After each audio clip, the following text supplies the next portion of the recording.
단순 피로나 건망증을 치매 증상과 헷갈려 하시는 분들이 많은데요. 치매 증상에는 어떤 것들이 있나요? 네, 오늘은 치매에 대해서 얘기를 하겠습니다.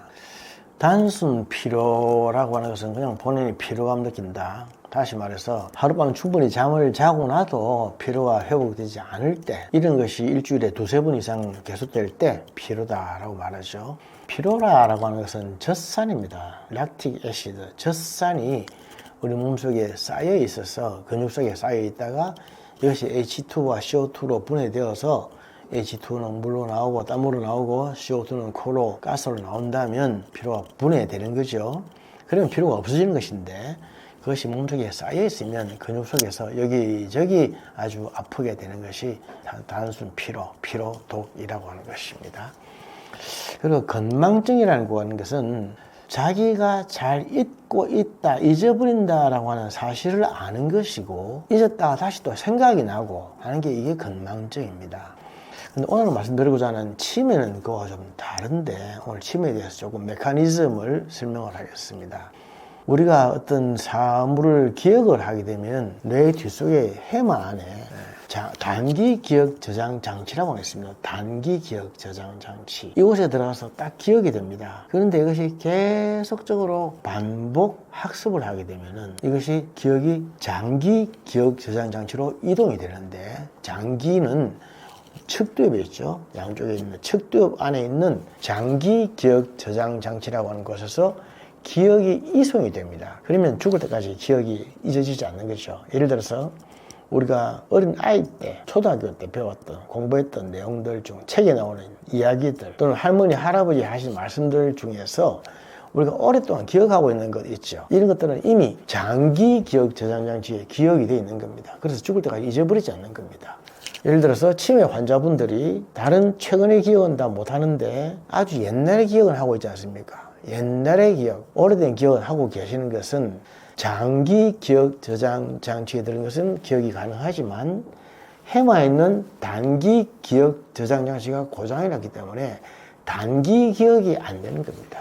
그래서 단기 기억이 안 되기 때문에 최근의 기억은 안 되고 옛날 기억만 된다. 이게 이제 치매 증상이죠. 이에 비해서 뇌동맥경화증으로 오는 그런 기억 상실 증상은 장기와 단기를 다 잊어버리는 게 있습니다. 그런 기억 상실증은 뇌동맥경화증으로는 기억상실증이라, 이것도 치매하고도 다른 거죠. 그렇게 구분할 수가 있습니다. 그래서 치매는 단기 기억 저장이 안 되기 때문에 최근의 기억은 잊어버리고 오래된 옛날 기억만 하는 병이다 라고 하는 것입니다. 또한 두 번째 특징은 가르쳐줘도 모른다고 하는 거죠. 단기 기억 저장이 안 되기 때문에 자꾸 가르쳐 드려도 이게 뭐고 이게 뭐고 뭐라고 자꾸 물어보는 것입니다. 그래서 치매 간병하는 분들이 이 사실을 모르면 큰일 나는 겁니다. 치매를 무슨 병이라고 하느냐 하면은, 환자는 보호자에 의해서 학대를 당하고 보호자는 환자에 의해서 디비지는 병이다,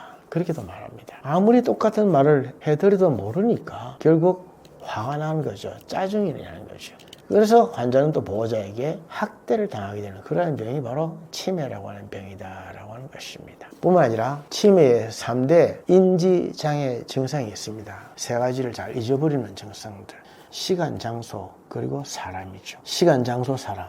치매 환자들이 왜 자꾸 바깥을 나돌아다니는 그러한 방황을 하는지 아십니까? 자신의 집을 찾아가는 것입니다. 집에 앉아 계시면서 여기가 어딘지를 모르는 거예요. 그것은 장소에 대한 인지장애입니다. 여기가 어딘지를 모른다. 난 내 집에 가야 된다는 거죠. 이게 집이라고 아무리 가르쳐 드려도 이게 집인 줄 모르는 겁니다. 장소에 대한 인지장애가 있어서 내 집을 찾아가겠다는 겁니다. 그러니까 얼마나 참 환장을 그렇습니까? 그래서 자꾸 밖에 나와서 밤새도록 자신의 집을 찾아서 막 돌아다니는 겁니다. 그래서 치매 환자들이 길을 많이 잃고 헤매죠. 또 사람에 대한 인지장애, 내가 누군지, 아들이 누군지, 남편이 누군지, 아내가 누군지도 모르는 것입니다. 이게 사람에 대한 인지장애. 아이고, 아들을 몰라보더라, 남편도 몰라보고 아내도 몰라보더라, 그래 병이 참 심해졌다, 이렇게 생각하기 쉬운데 실제로 그렇지 않습니다. 그게 정상이고, 치매의 병이 심해지는 것은 시간에 대한 인지장애입니다. 지금이 뭐 할 때인지를 모른다. 지금이 잠을 잘 때인지 밥을 먹을 때인지 일어날 때인지를 모른다.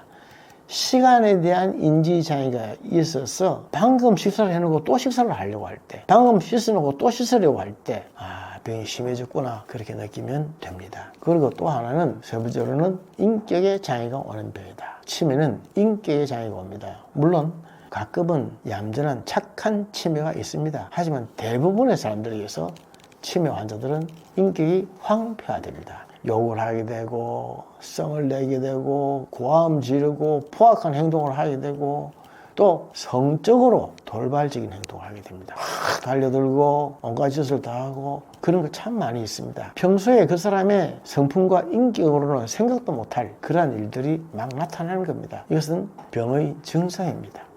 마치 감기 들면 기침하듯이 또 배탈 나면 설사하듯이 그러한 증상이 나타나는 것이 치매 환자의 일반적인 증상이다 라고 하는 거죠. 정리하면 단기 기억의 장애가 와서 아무리 가르쳐줘도 모른다. 두 번째로는 인지 장애가 와서 사람, 시간, 장소에 대해서 모른다. 세 번째로는 인격의 황폐화가 온다. 이 세 가지를 간병하는 사람이 알고 있으면 아주 넉살 좋게 잘 간병할 수가 있는데 자기가 치매가 아니라고 하는 하나의 이유 때문에 치매 환자를 간병한다고 달려들다가 결국 환자는 보호자에 의해서 학대를 당하게 되고 보호자는 환자에 의해서 디비지게 되는 병이 치매다라고 하는 병, 치매에 그런 특성이 있다고 하는 거 잠깐 먼저 말씀을 드렸습니다.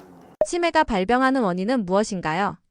치매의 유전 또는 체질적인 그런 소리는 다분히 있습니다. 무슨 병이든 마찬가지입니다만은 20% 이상 있습니다. 그러나 유전이라고 하는 것은 사실 알 수가 없는 게 격세 유전이라고 하는 것도 있습니다. 한 세대를 뛰어넘어서 다음 세대에 나타나는 것이죠. 아버지 대에서는 없었는데 할아버지 대에는 있었던 것이 자손, 손자 대에서 나타나는 것 말이죠.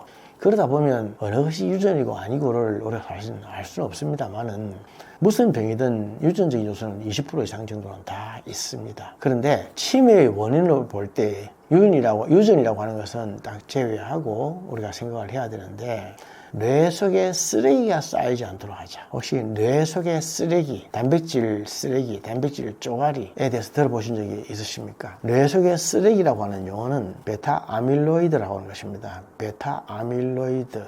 이러한 베타 아밀로이드는 우리가 흥분을 하든지 불안하든지 걱정을 하든지 좌우지간 부정적인 감정에 많이 휩싸였을 때에 많이 폭발적으로 생겨나는 것입니다. 베타 아밀로이드가 누구든지 간에 쌓이지 않을 수가 없습니다. 그러나 중요한 것은 청소를 해야 됩니다. 청소를. 뇌의 청소는 언제 하느냐 하면 밤중에 10시에서 2시 사이에 합니다. 잠을 자고 있으면 베타 아밀로이드를 청소해내는 환경 미화원들이 나와서 뇌를 깨끗이 청소를 해줍니다. 그래서 잠을 잘 자면 치매가 안 걸린다. 잠을 잘 자면 치매가 막아진다, 예방된다. 그 말이 바로 그 말입니다. 베타 아밀로이드라고 하는 뇌의 찌꺼기들을 청소를 잘 해내야지 깨끗하게 되는 겁니다. 한때 흥분하고 짜증내고 화내고 불안했던 것들이 있다 할지라도 이런 것들이 청소가 되어지면 건강해지는 거죠. 그래서 청소를 잘 해야 되는데 청소가 되지 않고 그동안 많이 남아있다고 하면 굉장히 뇌 속에 찌꺼기가 남아있기 때문에 이것이 치매가 되는 큰 원인이다라고 하는 것이 됩니다. 뿐만 아니라 또 치매가 발병한 원인은 충격을 받아서 그렇습니다. 우리 뇌 속에는 시냅스라고 하는 기억신경이 있죠. 기억세포가 있는데 바디 앤 타일, 바디 앤 테일 그렇게 해서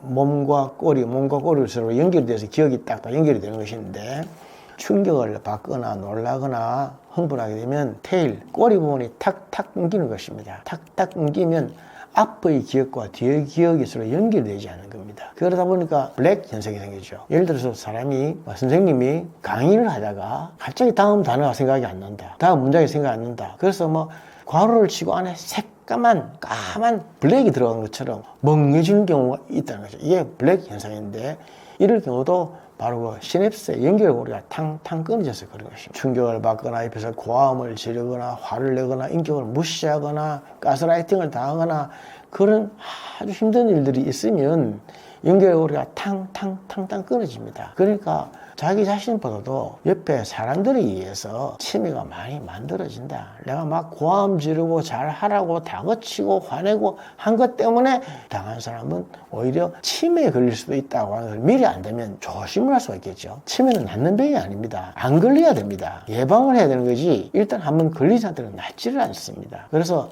연결고리를 탕탕탕탕 끊어버리지 않도록 조심해야 된다고 하는 거. 그리고 치매는 머리를 안 쓰려고 하면 옵니다. 머리를 안 쓰려고 막 그만하자, 더 이상 생각하기 싫다, 이제는 쉬어야 되겠다, 쉬고 쉬다 보면 자꾸 쉬워 짚어지는 거. 그렇게 해서 뇌를 자꾸 써야 뇌 속에 주름이 깊어지면서 뇌가 건강하고 맑고 또 젊게 되어가는 것인데, 뇌를 안 쓰다 보면 주름이 자꾸 펴지면서 기억이 없어지고 뇌 자체가 또 자꾸만 줄어들게 됩니다. 뇌의 체적이, 용량이 줄어들게 되면서 자꾸 기억력이 감소되게 되는 것이 원인이다 하는 것. 뿐만 아니라 뇌 동맥 경화증이 있어서 혈관이 부딪히면서 피가 공급이 안 되기 때문에, 그것 때문에 기질적으로 기억력이 떨어지고 뇌가 약해져서, 뇌 체적이 약해져서 동맥 경화의 하나로서 치매가 오는 것도 상당수 있다라고 하는 거.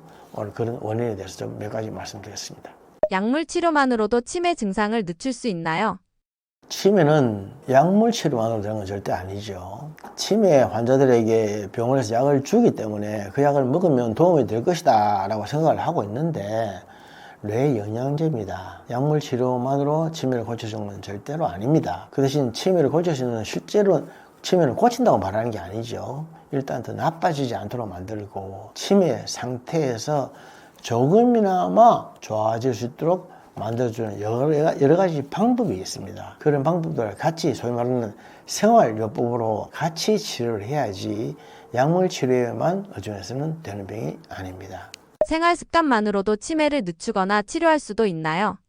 치매는 매일매일의 생활요법에서 치료하는 것이 중요합니다. 치매 환자들에게 제일 많이 권하는 것이 좌방구와 우방구를 다 활용하는 겁니다. 우리 뇌는 왼쪽 방구는 기억력이라든지 종합적인 사고라든지 또는 암산이라든지 하는 거 있지 않습니까? 그런 방구가 있고, 우측 방구는 음악, 미술, 체육이라든지 또는 이런 그런 예능, 예체능의 창조적인 그러한 것을 하는 방구가 있죠. 그런데 이런 좌방구와 우방구를 노화시키지 말고 자꾸 발달시키는 훈련을 해주는 것이 좋습니다.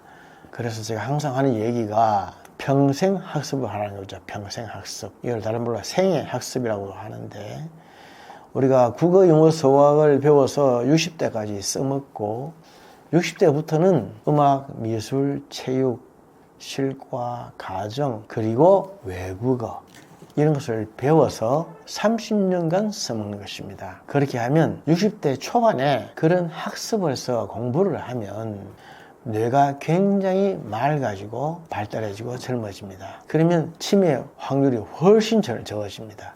그래서 생애 학습, 평생 학습을 한다 생각하면 재미도 있어지고 또 건강해지는 것입니다. 하지만 사람들이 대부분 60대 은퇴를 하고 나면 더 이상 뭘 배우려고 하지 않습니다. 그러다 보니까 뇌의 활용이 되지 않기 때문에 자꾸 뇌가 망가지게 되는 것인데, 좌방구와 뇌방구를 두루 쓰는 훈련을 한다. 그리고 앉아만 있지 마라 라고 하는 겁니다. 앉아만 있으면 치매가 금방 옵니다. 보고에 의하면 하루에 10시간 정도 앉아 있으면 치매 걸릴 확률이 80%, 15시간 이상 앉아 있으면 무려 3배나 확률이 증가한다 라고 되었습니다. 그러면 하루에 얼마나 움직여야 되느냐? 하루에 보통 4,000보를 움직여라. 4,000보. 4,000보에서 1만 보 사이를 그냥 매일 움직이라는 것입니다. 그것만으로 큰 도움이 되는 것인데, 4,000보를 운동장을 뺑뺑 돌아가는 것이 아니고, 차를 타고 다니지 말고, 승용차를 타고 다니지 말고 대중교통을 이용을 하고,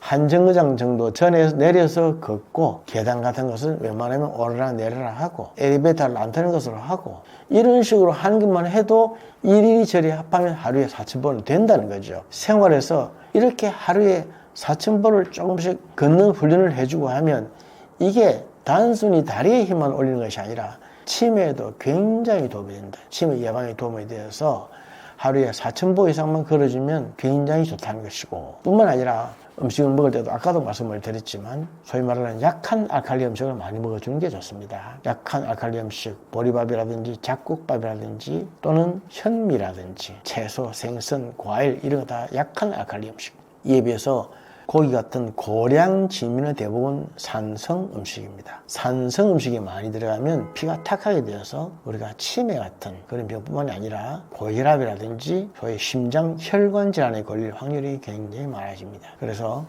음식 조심과 운동요법, 그리고 학습요법, 이런 요법을 같이 해주면 뇌가 굉장히 젊고 건강하게 되면서 치매에 많이 예방이 된다는 것이죠. 치매는 일단 걸리면 치료가 힘든 병, 예방하는 것이 제일입니다. 예방 중에 제일 중요한 예방은 아까 말했듯이 뇌 속의 쓰레기를 제거하는 것이고, 그 다음에 뇌를 건강하기 위해서 적극적인 공격적인 그러한 요법들을 해주는 것이 좋다라고 하는 말씀 드렸습니다. 밥 먹고 바로 눕는 것이 최악의 습관이라고 하는데 사실인가요?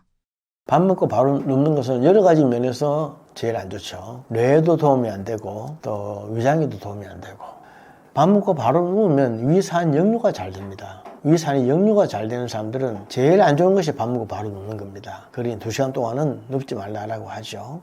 자, 음식을 먹으면 1시간 정도는 모든 피가 위로 갑니다. 위로. 그래서 위가 잘 활동할 수 있도록 가만히 앉아 주는 게 좋습니다. 그리고 1시간이 지나고 난 다음부터는 운동을 좀 하는 게 좋은데, 운동을 할 때는 피가 팔, 다리로 가게 됩니다. 팔, 다리로 갈 때는 움직여주고, 위로 움직여줄 때는 가만히 있어주고, 또 팔, 다리도 안 가고 위도 안 가고 할 때는, 그럴 때는 눕는 겁니다. 가만히 누워서 자는 것이 제일 좋은데, 밥 먹고 바로 눕는다고 하는 것은 여러 가지 면에서 좋은 점은 하나도 없다라고 말씀드리겠습니다. 우리가 잘 모르지만 뇌를 병들게 하는 습관에는 무엇이 있나요? 뇌를 병들게 하는 습관, 부정적인 사고방식이죠. 안 된다, 할 수 없다, 못한다, 나쁘다.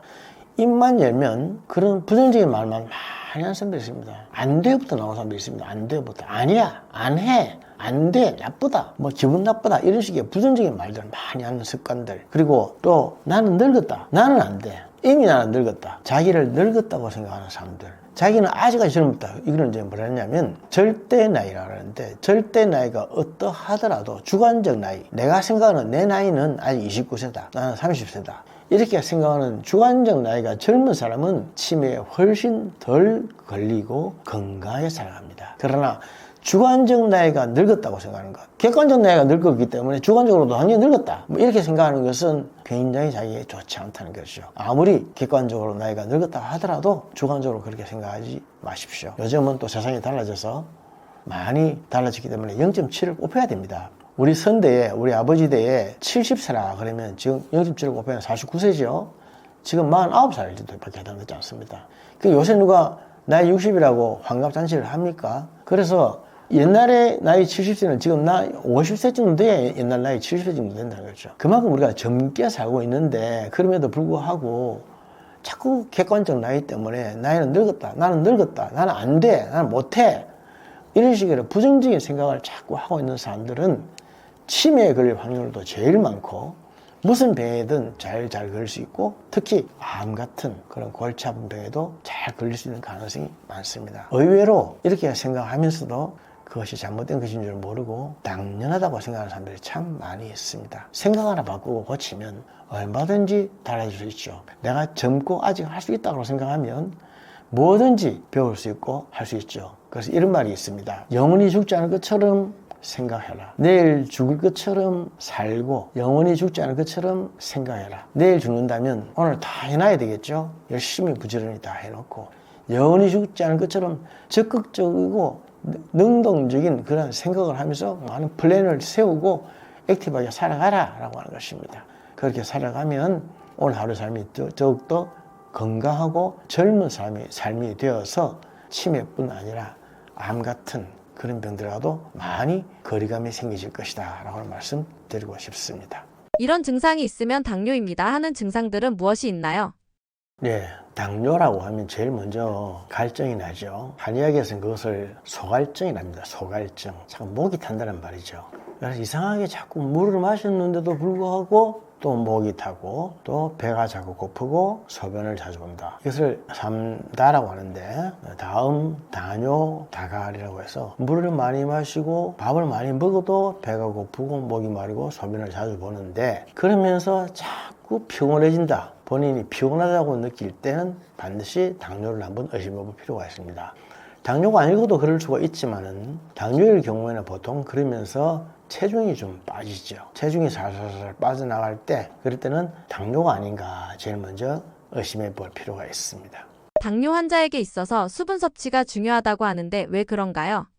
당뇨라고 하는 병은 당연히 혈관 속에 글루카곤 당 성분이 높아져 가는 병인데 이것은 무서운 것이 혈관 질환입니다. 당뇨 때문에 혈관이 망가지고 혈관이 깨지고 막히고 그래서 생기는 혈관병이 제일 무서운 건데 목이 마르다고 하면 피 속에 있는 비색소들, 즉 백혈구와 적혈구들이 끈적끈적하게 달라붙습니다. 그러다 보면 이게 이제 피떡이 될 수가 있는 거죠. 목이 말라서 갑자기 어느 날 피떡이 돼서 피가 뭉치게 되면 그곳에서 혈전이 생기는 것입니다. 뇌라든지 심장이라든지 어느 부위에서든 피가 딱 막혀서 혈전이 생기면 바로 그냥 풍이 오는 것이고 쓰러지는 것이죠. 그래서 당뇨 환자들은 목 마르는 것이 제일 중요합니다. 목이 말라서 갈증이 생기면 옆에 있는 개울물이라도 퍼마셔라. 저 밑에 내려가서 깨끗한 생수 먹을 생각하지 말고 바로 옆에 있는 개울물이라도 퍼마셔라 라고 하는 그 얘기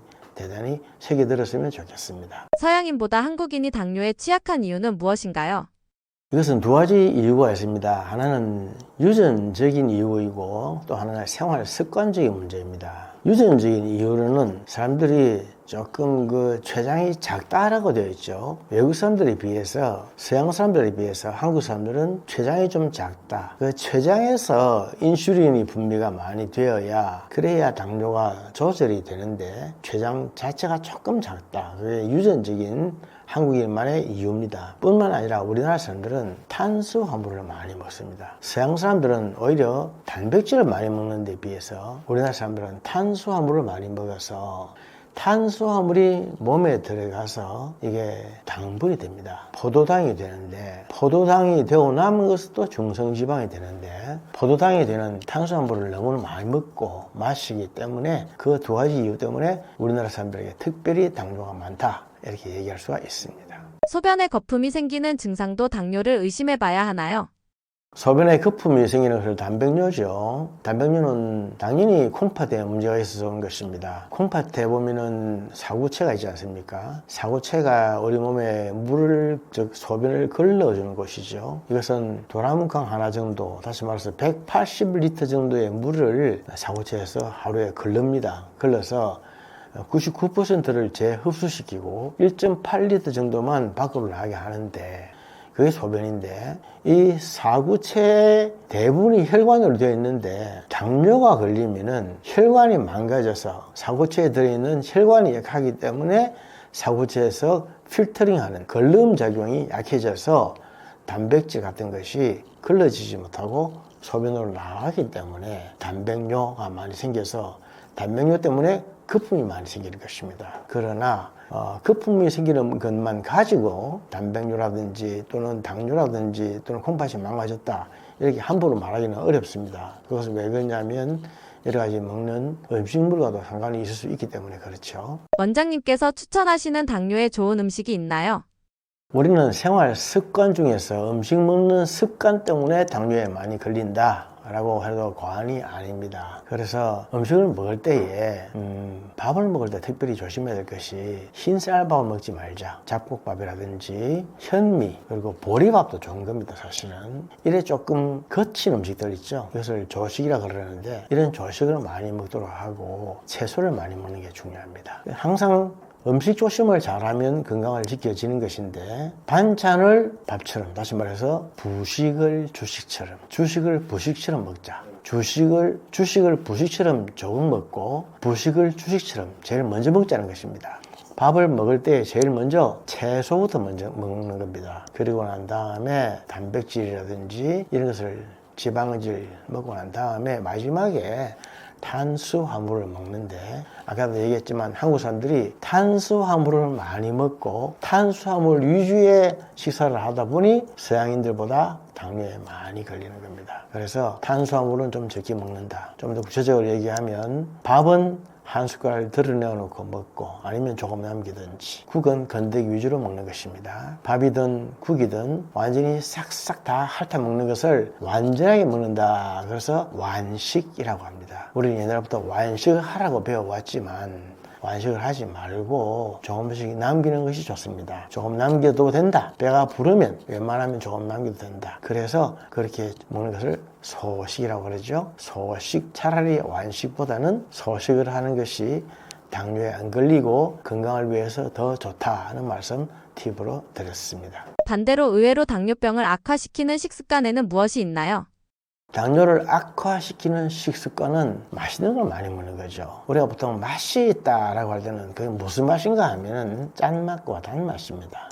짠맛이 있고 단맛이 있을 때에 맛이 있다. 그리고 그것이 바로 맛이 좋다 하는 말과 통합니다. 그런데 짠맛만 있거나 단맛만 있으면 맛이 없는 거죠. 짠맛도 없고 단맛도 없다. 그러면 네 맛도 내 맛도 아니다. 해서 아무 맛도 없다. 그렇게 말하는데 특히 맛이 있는 음식, 짜면서도 단 음식이 들어가면은 당뇨가 악화됩니다. 단 음식 자체가 몸을 살찌게 하는 것도 있지만은 그게 다 짠 음식이 같이 들어가면 혈압도 높게 합니다. 그래서 짠맛과 단맛을 같이 먹으면 당뇨도 나빠질 뿐만 아니라 고혈압도 오게 되는데 사실 5년 정도 이상 된 당뇨 환자들에게서 보면은 거의 90% 이상이 고혈압과 당뇨는 같이 옵니다. 당뇨 환자가 고혈압도 오고 고혈압 환자가 당뇨도 같이 오고 그런 경우가 90% 이상. 이것은 짜고도 단 음식을 많이 먹는 것하고 직접적인 상관이 있습니다. 그래서 당뇨가 아닌 사람이 고혈압인 경우보다도 당뇨인 사람이 고혈압을 가지고 있으면 풍이라든지 쉼, 심장, 뇌 질환에 걸릴 확률이 5배 이상 높아진다. 뿐만 아니라 치매에 걸릴 확률도 5배 이상 높아진다. 그렇게 알고 있으면 됩니다. 우리가 당뇨병을 악화시킬 뿐만 아니라 고혈압도 악화시키고 그러면서도 끊지 못하는 것은 한마디로 그냥 맛이 있어서 그랬는데 맛이 있는 음식은 또한 반드시 많이 먹게 마련이죠. 많이 먹는다고 하는 것은 다른 말로 하면 빨리 먹는 겁니다. 빨리 먹기 때문에 많이 먹는 거지 천천히 먹으면 많이 먹지 않습니다. 그렇죠? 그래서 맛이 있는 음식을 빨리 먹는다. 그래서 결국 과식하게 되기 때문에 당뇨가 낫지 않는다. 당뇨는 약으로 고치는 병이 아닙니다. 약으로는 현상 유지만 하고 합병증이 오지 않게 만들어주는 것이고 방금 제가 말씀드린 이런 것들은 생활 처방하는 거죠. 생활 처방을 같이 해줘야 나아지는 것이고 당뇨는 있다 하더라도 합병만 안 생기면 됩니다. 죽을 때까지 합병만 생기지 않으면 그냥 현상 유지만 하면 되지 않습니까? 그것도 하나 더 해야 될 것은 운동이죠. 운동을 하지 않는 습관 때문에 당뇨가 자꾸 나빠지는 것입니다. 매일 걷기 운동만 하십시오. 걷기 운동만이라도 하루에 1시간만이라도 걷기 운동만 하세요. 그렇게 해주면 당뇨가 악화되지 않습니다. 당뇨 좀 있다고 한들 어떻습니까? 우리나라 요새 당뇨 인구가 1000만 명입니다. 우리 한국 5200만 명 중에서 당뇨 환자가 한 650만 되는데 내당능장애까지 치면 1000만 명이 넘습니다. 그러니 5분의 1이 당뇨인데 그렇다고 해서 반드시 무슨 사고가 생기거나 큰일이 나지는 않습니다. 그것은 매일매일 생활에서 음식 조심과 그리고 운동요법 해주면서 일상에 약을 같이 복용을 해주면 있어도 합병증이나 사고가 나지 않을 수 있다라고 하는 것이죠. 이것이 바로 당뇨의 관리입니다. 당뇨는 관리만 잘 해주면은 큰 합병증 없이 잘 갈 수 있는 병이기도 하고 그래서 당뇨 환자들은 일종의 친구처럼 적과의 동침한다라고 하는 것처럼 가볍게 생각하고 편안하게 살아가주면 오히려 좋을 것입니다. 당뇨가 낫지 않으면 어떡하나 걱정이신 분들을 위해 해주실 말씀 있으신가요? 당뇨는 관리하는 병입니다. 당뇨는 완전히 나았다라고 말하는 것은 그것은 불가능한 일입니다. 당뇨는 낫지 않는 병이다. 그러나 관리하는 병입니다. 관리만 잘하면 되지 반드시 나아야 되겠다라고 하는 생각까지는 할 필요가 없고요. 그리고 한번 걸렸다 하면 죽을 때까지 약을 먹는다. 약을 좀 먹으면 되지 않습니까? 약만 먹을 것이 아니라 음식 조심과 운동도 해줘야 되겠죠. 일병식천이라고 하는 얘기가 있습니다. 하나의 병이 있으면 1000가지의 병을 씻어낸다. 그런 용어인데 우리가 왜 위장이 약한 사람들은 음식을 좀 조심하죠. 그러다 보니까 오히려 위암이 예방이 될 수가 있습니다. 그리고 신경이 약하거나 잠이 잘 안 오는 사람들은 더욱더 경건하게 깨끗하게 살려고 애를 씁니다. 그러다 보니 사람이 맑고 건강해질 수가 있는 것입니다. 사람이란 것은 머리 끝에서 발끝까지 다 건강할 수는 없습니다만은 좀 건강하고 안전하고 등 따시고 배부르면 금방 다른 짓을 하고 다른 생각을 하기 마련입니다. 그러나 한 가지 약한 점이 있을 때에 오히려 그것 때문에 전체적으로 건강을 유지할 수 있게 되는 것입니다. 그래서 당뇨가 있다 하더라도 그 너무 신경 쓰지 마시고 다 있는 병이니까 이제부터는 음식 조심을 하고 운동 조심을 하고 또 약은 그대로 먹으면서 해서 합병증이 오지 않게 하고 이로 인해서 다른 병에 이완되지만 않는다면 아무 문제가 없다. 약 좀 먹는 게 무슨 문제냐? 그렇습니다. 약을 먹어서 나을 수 있는 병, 치료하기 위해서 약을 먹자라고 하는 병은 오히려 감사하고 좋은 것입니다. 아무런 약도 없고 치료 방법이 없는 그런 병들이 사실 생각보다 많이 있는 거죠. 네, 반갑습니다. 저는 부산에서 한의원을 하고 있는 김양규라고 합니다. 김양규 한의원 원장입니다. 79년도에 경희대를 졸업을 하고 86년도에 박사를 땄죠. 그래서 40여 년 부산 해운대에서 한의원을 개원하고 있습니다. 그리고 습관을 바꾸면 120까지 살 수 있다라고 하는 것이 비롯해서 생활 습관과 관계되는 책들을 제가 펴낸 것이 5권 됩니다. 지금 유튜브 같은 곳에서 제 이름 김양규라고만 치면 제가 TV에서 강의한 내용들도 많이 뜨고 새까맣게 나올 겁니다. 굿TV를 통해서 제가 6년 반 동안 제 이름 들어가는 김양규 박사의 성경적 한약을 강의한 적이 있고 지금 극동 방송을 통해서 매일 라디오 닥터를 22년간 아직까지 방송을 하고 있습니다. 뿐만 아니라 제가 임상을 하면서 또 일본어도 제가 가능을 합니다. 그래서 일본인들에게 진찰도 가능하고 일본어로 설명도 가능하고 일본에 가서도 제가 또 특강도 많이 하고 그렇게 하고 있습니다. 혹시 일본인들이나 일본과 관계되는 분들이 한방적인 진료를 받거나 강의를 요청을 일들이 있으시면 제게 연락하시면 제가 도움을 드릴 수가 있겠다라고 생각합니다.